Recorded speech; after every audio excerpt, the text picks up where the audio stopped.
हमारे प्रोटोगनिस्ट की पिछली जिंदगी एक बहुत ही बुरा अंत लेकर आई। वो जमीन पर तड़प रहा था और उसी वक्त उसकी गर्लफ्रेंड किसी और लड़के के साथ बेड पर चली गई। वो एक ऐसे दुनिया में रहता था जहां अपोकलिप्स डिसेंड हो चुका था और रिसोर्सेज की कीमत इंसान की जान से भी ज्यादा थी। लेकिन उसकी कहानी यहां खत्म नहीं होती। अपनी मौत के बाद उसे दोबारा जन्म मिलता है, एक मौका अपनी बुरी जिंदगी को रिराइट करने का और उन सबसे बदला लेने का जिन्होंने कभी उसे नीचा दिखाया। दुनिया फिर से चेओस में गिर रही है क्योंकि एक बड़ा सा वोल्केनो फट चुका है और विनाश दोबारा शुरू हो रहा है। लेकिन इस बार वो विक्टिम नहीं बनेगा, इस बार वो ही तूफान बनेगा। सिटी के बिल्कुल सेंटर में एक कमर्शियल बस फुल स्पीड में दौड़ रही है जिसमें कुछ दोजन लोग बैठे हैं। कुछ दिन पहले माउंट फूजी के अंडर वाटर इरप्शन ने इतना बड़ा अर्थक्वेक क्रिएट किया था कि 10-10 हजार लोग अपनी जान खो बैठे। आज सिचुएशन इतनी खराब हो चुकी है कि एक छोटे से सिटी को भी इवैक्यूएट करना पड़ रहा है। डिजास्टर्स हर दिन ज्यादा इंटेंस होते जा रहे हैं। इस सिटी की स्ट्रीट्स पर वो बस इवैक्यूएशन पॉइंट की तरफ तेजी से बढ़ रही है। बस के अंदर एक वुमन को अचानक रियलाइज होता है कि इतनी जल्दी में बस में चढ़ने के चक्कर में वो अपने इवैक्यूएशन सप्लाईज लाना ही भूल गई। बिकॉज ऑफ दैट उसको जंगन सिटी में नए चीजें खरीदनी पड़ेंगी। उसके पास खड़ा आदमी पूछता है, क्या तुमने न्यूज देखी? वॉलमार्ट और अली के जो वेयर हाउसेज जोंगनन सिटी में थे, उनके सारे गुड्स ऑलरेडी मूव हो चुके हैं। वो कहती है, यह तो पुरानी खबर है। आज तो शनंग का दोंगमिंग लेक पूरा सुख गाया और दरोंग वेयर हाउस भी कंप्लीटली एम्प्टी हो चुका है। वो औरत अंदाजा लगाती है कि इतने सारे सप्लाईज की टोटल वैल्यू शायद हंड्रेड्स ऑफ बिलियंस होगी, लेकिन रियलिटी में वो ट्रिलियंस में जाती है। पीछे खड़ा एक और आदमी कंफर्म करता है कि सप्लाईज का लॉस बहुत ही ज्यादा सीरियस है और जो नेचुरल डिजास्टर्स हो रहे हैं वो तो सिर्फ शुरुआत है। असल सच ये है कि दुनिया खत्म होने वाली है। बस में बैठे लोग उस आदमी की बात सुनकर डरा तो जाते हैं, लेकिन उन्हें उस स्ट्रेंज इंसान की बात पर यकीन नहीं होता। उनमें से एक तो यह तक बोल देता है कि वो actually end of the world का वेट कर रहा है। उसके हिसाब से जब वर्ल्ड खत्म होगा तब सारे लिविंग बीइंग्स इक्वल हो जाएंगे। लेकिन यह बात बिल्कुल गलत है। वो स्ट्रेंज आदमी जानता है कि चाहे दुनिया का अंत ही क्यों ना आ जाए, किसी भी दिन सब लोग इक्वल नहीं होते। कहीं ना कहीं किसी ना किसी तरह डिफरेंस हमेशा रहता है। ये सब इसलिए क्योंकि उसने खुद अपनी पिछली जिंदगी में दुनिया का अंत देखा था। बिल्डिंग्स तबाह हो गई थी और जो कुछ भी इंसानियत ने कभी बनाया था सब मिट गया था। ऊपर से जायंट मॉन्स्टर्स जमीन पर घूम रहे थे और हर जगह सिर्फ होपलेसनेस ही होपलेसनेस थी। अपनी पिछली लाइफ में वो बस एक ऑर्डिनरी डिलीवरी मैन था जो बाकी लोगों की तरह अपोकलिप्स के अचानक होने से शॉक हो गया था। जब दुनिया खत्म होने लगी, एक एबनॉर्मल सोलर एनर्जी रिलीज हुआ और उसने बहुत कुछ बदल कर रख दिया। एटमॉस्फेयर का टेम्परेचर तेजी से बढ़ गया, क्रिस्टल लेयर भी डिस्टर्ब हो गई। इस नए दुनिया में मूवमेंट्स बार बार होती थी और जो मॉन्स्टर्स जमीन के नीचे छुपे हुए थे वो भी सरफेस पर आ गए। उस वजह से पूरा वर्ल्ड ही बदल गया और जब दुनिया बदल गई तब एक नया ऑर्डर भी आ गया। सप्लाईज की इतनी ज्यादा कमी थी कि लोग एक पैकेट इंस्टेंट नूडल्स, हम सॉसेज या फिर एक छोटा सा आइस ब्लॉक के लिए भी सब कुछ गंवाने को तैयार हो जाते थे। लेकिन ये बंदा सबसे अलग है क्योंकि ये सब कुछ पहले ही देख चुका है। उसका नाम है सुचेन और वो अपोकलिप्स शुरू होने से एक महीना पहले ही रिबॉर्न हो चुका था। अपनी पिछली जिंदगी में मरने की वजह से अब उसके पास वो सारी एक्सपीरियंस है।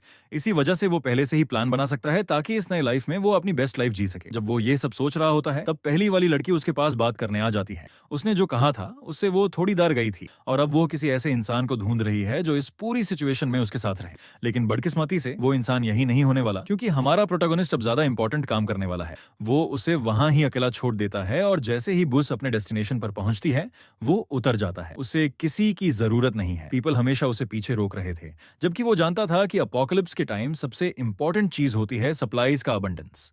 अपनी पिछली जिंदगी में उसने बहुत सारा वक्त वेस्ट कर दिया था सप्लाईज ढूंढते हुए, इसलिए इस बार उसे पहले से ही फुल प्रिपेयर्ड रहना होगा। उसकी नजर सीधा उस वेयरहाउस पर है जहां वो एक डिलीवरी मैन के तौर पर काम करता है। वो दरवाजे के पास लटकी अपनी वर्क जैकेट उठाता है और सीधा स्टोरेज रूम की तरफ बढ़ जाता है। दरवाजे पर खड़ा एक कोवर्कर उससे बोलता है कि एक 1 सेकंड्स लेट होने की वजह से उसकी आधे दिन की सैलरी कट हो जाएगी। सैलरी का सुनते ही वो बंदा सॉरी बोलता है और वेयरहाउस के अंदर चला जाता है ताकि सारा सामान खुद ही क्लियर कर सके। अपनी पिछली लाइफ में जब अपोकलिप्स आए थी, इस वेयरहाउस का बॉस पहले ही भाग गया था और उसका साल भर का सैलरी पूरा का पूरा बर्बाद हो गया था। इसलिए अब ये सारे सप्लाईज उसके लिए कॉम्पेंसेशन जैसे हैं। वो सबको अपने लिए रखने वाला है। वो अपनी एक एबिलिटी एक्टिवेट करता है जिसका नाम है स्पेस। ये स्पेशल एबिलिटी उससे ये पावर देती है कि वो अपने आसपास की हर चीज को एक सुपर लार्ज क्यूबिक स्पेस में स्टोर कर सकता है जिसका लेंथ, विड्थ और height tens of thousands of meters तक होता है, सिर्फ उसकी विल के अकॉर्डिंग। वेयरहाउस के अंदर जैसे ही स्पेस अनफोल्ड होता है वो तुरंत बहुत सारे सप्लाईज ग्रैब कर लेता है। राइस, कुकिंग ऑयल, मीट और बाकी सारी फूड आइटम्स। शेल्व्स तक उसके स्पेस के अंदर स्टोर हो जाती हैं। इस एबिलिटी की वजह से वो इतने सारे सप्लाईज जीरो कॉस्ट में परचेस कर पाता है और इसी पावर का यूज करके उसने 2 पूर लेक्स को ड्राई कर दिया और काफी सिटीज को प्लंडर कर लिया। वही सिटीज जो उसकी पिछली लाइफ के अपोकलिप्स में तबाह हो जाती। पिछली जिंदगी में तो एक इंस्टेंट नूडल्स का पैकेट भी लग्जरी होता था, लेकिन अब इस बार सब कुछ उसके हाथ में है। उसकी स्पेशल एबिलिटी की वजह से वो कई टोन्स फ्रेश फूड अपने स्पेस में स्टोर कर सकता है और वहां टाइम बिल्कुल फ्रीज रहता है। मतलब फूड चाहे जितने टाइम तक रखो कभी खराब नहीं होता। इस बार एपोकलपाइस में जिंदा रहने के लिए उसे मिट्टी खाने की जरूरत नहीं पड़ेगी जैसे पिछली जिंदगी में पड़ती थी। सारे सैंपल्स कलेक्ट करने के बाद वो फाइनली एक गहरी सांस लेता है, ये सोचकर कि इस नई जिंदगी में यूज उतनी तकलीफ नहीं होगी। जब वो अपनी गैदर्ड सप्लाईज को चेक कर रहा होता है तभी 3 आदमी स्टोरेज एरिया में एंटर करते हैं कुछ काम शुरू करने के लिए। जब लोग स्टोरेज एरिया के सप्लाईज चेक करने आते हैं तो वो सब शॉक्ड रह जाते हैं। पूरी जगह बिल्कुल खाली हो चुकी होती है, जैसे किसी ने सब कुछ क्लीन स्वीप कर दिया हो। अब वो एक बड़ा सा हॉल बन चुका है, वहां कोई नहीं होता, सिर्फ वो अजीब सा आदमी बीच में खड़ा होता है। इसलिए वो उससे पूछते हैं कि स्टोरेज एरिया में जो सारा सामान था वो कहाँ गया। वो बिना किसी हेजिटेशन के कह देता है कि सारा का सारा सामान उसने खुद ले लिया है।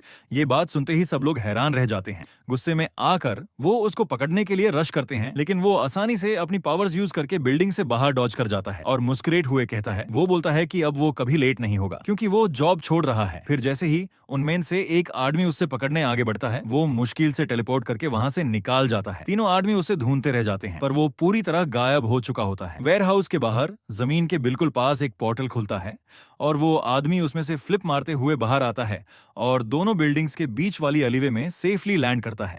इसकी सेकंड एबिलिटी का नाम है स्पेस जंप और ये उसे 3 मीटर के अंदर कहीं भी मूव करने का पावर देती है। अपोकलिप्स के टाइम ये एबिलिटी उसके काम आई थी। अबैंडन बिल्डिंग्स में घुसकर सप्लाईज ढूंढना और डेंजरस सिचुएशन से सेफली एस्केप करना, ये सब काम वो आसानी से कर लेता था। म्यूटेंट बीस्ट के सामने भी उसकी स्पेस जंप एबिलिटी ने कई बार उसकी जान बचाई, बिल्कुल क्रूशियल मोमेंट्स पर। इतना सब करने के बाद उसका zero cost shopping mission finally complete हो चुका था। वो अपनी वर्क जैकेट हवा में उछलता है और वेयरहाउस से निकालने लगता है। तभी उसका फोन वाइब्रेट होता है। वो पॉकेट से निकालता है और स्क्रीन पर एक इमरजेंसी ब्रॉडकास्ट मैसेज फ्लैश होता है। मैसेज में लिखा होता है कि अर्थ अभी इंटेंस मूवमेंट से गुजर रही है, जिसके कारण कई प्लेसेस पर लोकलाइज्ड डिस्टर्बेंसेस हो रहे हैं। एरिया के आसपास नेचुरल डिजास्टर्स होने लगे हैं। मैसेज में यूज केयरफुली रहने के लिए वार्न किया गया है, लेकिन बताया गया है कि ये डिजास्टर्स उसकी डेली लाइफ को अफेक्ट नहीं करेंगे।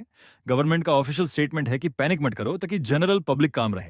क्या उन्हें पता भी है कि दुनिया खत्म होने वाली है? वही उसका फोन बज करता है और स्क्रीन पे एक कॉल आता है, जिसे देखते ही उसका फेस डिस्गस्ट से ट्विस्ट हो जाता है। कॉल करने वाली है एक वुमन जिसका नाम है जंग शाओकीन और बस उसका नाम देखते ही हाथ गुस्से से कांप रहे थे। सुचिन ने एक गहरी सांस ली और फिर कॉल उठाया। जैसे ही उसने फोन अपने कान पर लगाया, दूसरी साइड से उसकी आवाज गुस्से में चीख रही थी। वो काफी टाइम से उससे बात नहीं हुई थी और अब वो गुस्से में थी कि उसने बिना बताए गायब हो गया। उसने अपना घर भी अपने रियल एस्टेट एजेंट के साथ बेचने के लिए रखा था। वो पूछती है, क्या तुम सच में सोचते हो कि कोई औरत तुम्हारे साथ रहने के लिए तैयार होगी सिर्फ इसलिए कि तुमने अपना घर बेच दिया? और जिस औरत की आवाज दूसरी तरफ से आ रही थी वो उसकी फियांसे शौकिया थी। वो शायद उससे बात करने में बिल्कुल इंटरेस्टेड नहीं था। फोन के दूसरी तरफ वो लिपस्टिक लगा रही थी, अभी किसी और के साथ धोखा करने के बाद।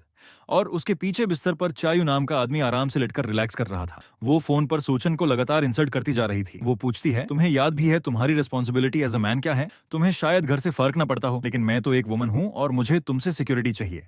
तुम ये घर मुझे गिफ्ट कर दो, तभी मुझे तुम पर भरोसा होगा। जब वो सारी बकवास बोल चुकी, सुचान थांदे अंदाज में पूछता है, हो गया तुम्हारा? वो अपनी रांट खत्म कर लेती है और पूछती है कि क्या उसे कुछ और बोलना है। सुचान का थांदा बेपरवाह एटीट्यूड देखकर वो और भी ज्यादा इरिटेट हो जाती है, इसलिए वो उसे लास्ट चांस देती है। अभी वापस आ जाओ और घर का ओनरशिप मेरे नाम ट्रांसफर कर दो। अगर तुमने ऐसा नहीं किया तो मैं तुमसे शादी करने से मना कर दूंगी। वो कहती है कि वो शंगदू वापस जा रही है और उम्मीद करती है कि वहां पहुंचकर वो लोग अच्छी तरह बात करेंगे, लेकिन सूचन बिना कुछ बोले कॉल कट कर देता है। पिछली जिंदगी में शान ने उसके साथ पूरे 5 साल अपोकलिप्स में बिताए थे। उसने हर जगह अपनी पिछली जिंदगी में सूचन ने हर जगह सप्लाईज ढूंढी ताकि वो उससे खाना दे सके।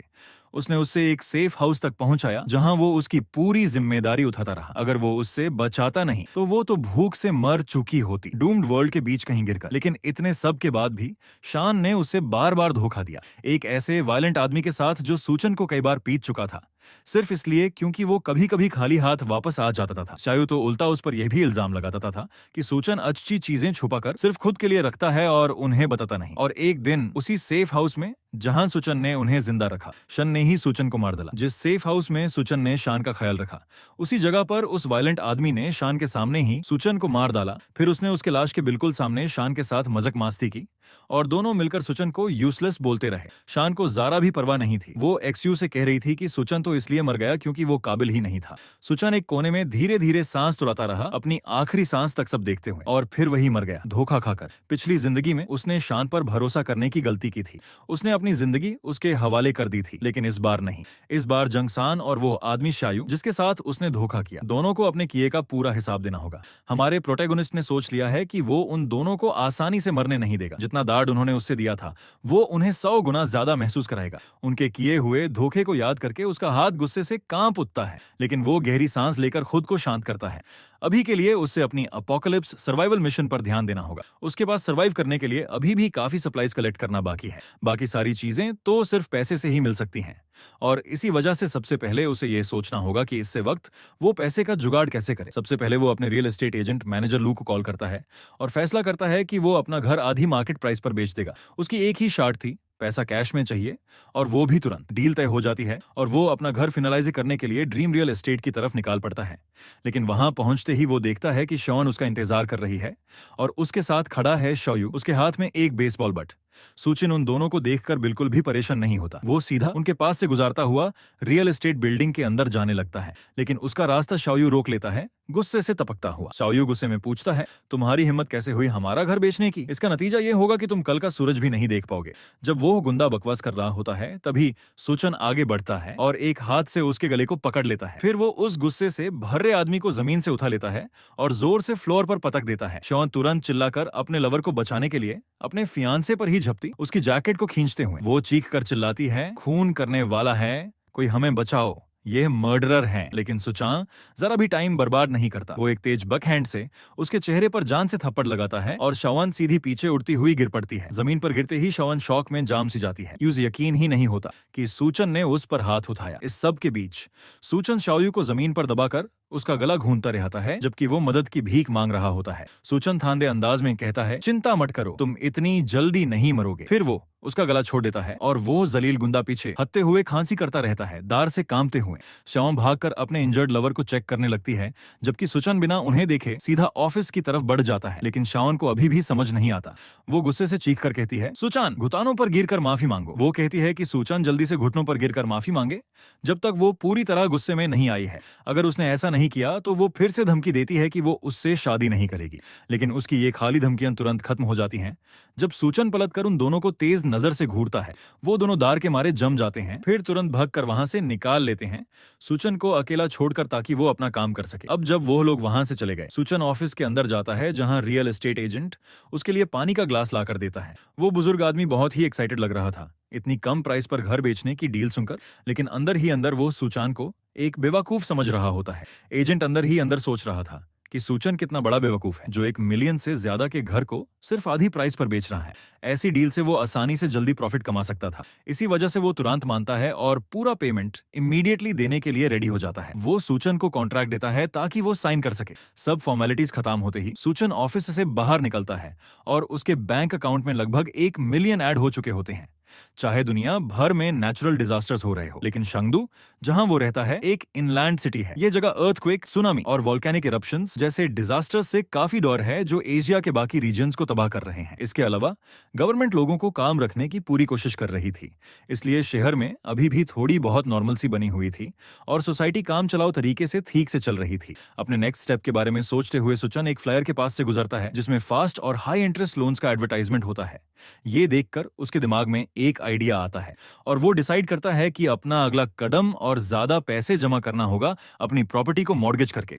अपना प्रॉपर्टी सर्टिफिकेट लेकर वो सीधा ग्रेट सी लोन्स पहुंचता है जहां उसकी मुलाकात होती है एक मोटे ताजे आदमी से जो सिगरेट पीता हुआ बैठा था। ये आदमी कोई और नहीं बल्कि वंग दियाई होता है, सायू का रिश्तेदार। वंग दियाई सायू का बड़ा भाई पिछली जिंदगी में अपोकलिप्स के शुरू होने के कुछ ही दिनों में म्यूटेंट बीस्ट के मुंह में मर गया था। दियाई प्रॉपर्टी देखकर कहता है कि सूचन का घर ज्यादा वैल्यूएबल नहीं है, लेकिन सुचान को बस एक ही चीज चाहिए। मैं कितना लोन ले सकता हूँ? घर की कम वैल्यू के बावजूद वो मोटा आदमी यू से आधा मिलियन देने को रेडी हो जाता है, बस एक शर्त पर सुचान को अपना प्रॉपर्टी सर्टिफिकेट ट्रस्ट के लिए उसके पास छोड़ना होगा। सुचान तुरंत डिमांड करता है, एक्स्ट्रा 1 लाख अभी के अभी दे दो। तब डील पक्की।